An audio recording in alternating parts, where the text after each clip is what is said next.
ভারতে যাওয়া কমেছে বাংলাদেশিদের। বাংলাদেশের রাজনৈতিক অস্থিরতা ভারতের পর্যটন শিল্পে মারাত্মক প্রভাব ফেলেছে। গত মাস অর্থাৎ জুলাইয়ের শুরু থেকে এই অস্থিরতা শুরু হয়।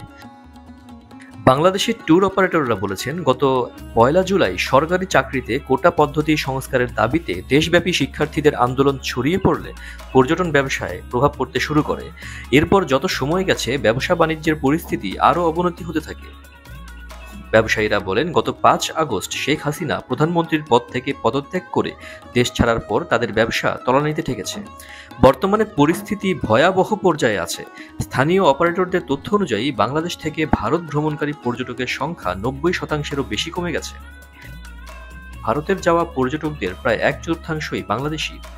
পর্যটকরা মূলত মেডিকেল ট্যুরিজম বা কেনাকাটার জন্য যান, বিশেষ করে দুর্গাপূজা ও বিয়ের মৌসুমে।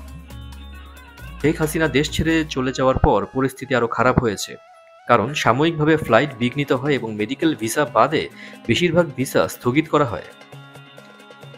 যদিও এখন ফ্লাইট পুনরায় চালু হয়েছে, তাদের ট্রিপগুলোতে যাত্রীর চাপ 50%-এরও বেশি কমেছে।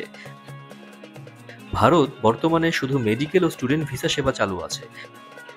ভারতে ভ্রমণকারী পর্যটকের সংখ্যা 98% কমে গেছে। তাদের জরুরি ভিত্তিতে ভারতে যাওয়া দরকার, শুধু তারাই ভ্রমণ করছেন। বর্তমানে পরিস্থিতিতে অনেকে প্রতিবেশী দেশটি ভ্রমণের পরিকল্পনা স্থগিত করেছেন।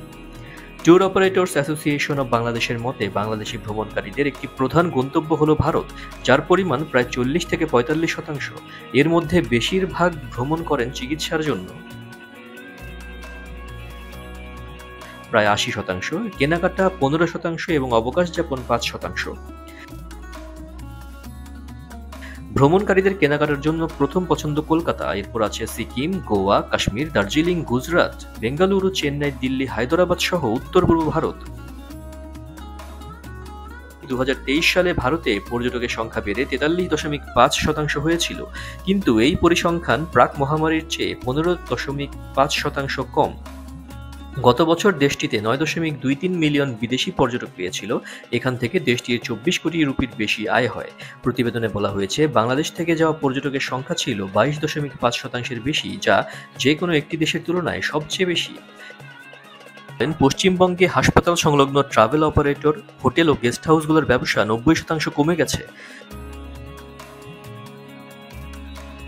প্রতিদিন বাংলাদেশিদের গড়ে 5,000-এর বেশি ভারতীয় ভিসা দেওয়া হয়। তাদের একজন যদি ভারতে 50,000 টাকা করে খরচ করে, তার মানে ভারত প্রতি মাসে 750 কোটি টাকা হারাচ্ছে। পরবর্তী ভিডিও দেখতে মনবিডি এবং চ্যানেলটি সাবস্ক্রাইব করুন এবং ফলো দিয়ে পাশে থাকুন। ধন্যবাদ।